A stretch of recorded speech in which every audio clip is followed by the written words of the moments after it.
Welcome, I am Daniel Terhune from Real Estate Advantage. Always remember, have a plan, go with Dan. Beautiful 2-bedroom ranch home, with 1.5 baths and first-floor laundry.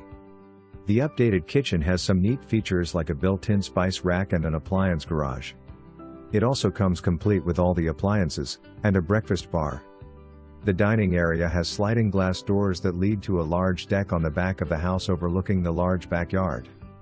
The dining area leads to the nicely sized living room with a fireplace that has an electric insert. The roof was new 6 years ago. In 2017 a new furnace with central air was installed.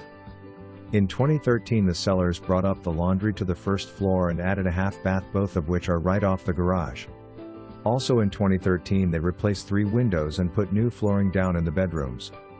The full basement is dry with lots of storage room. Glass block windows were installed in the basement.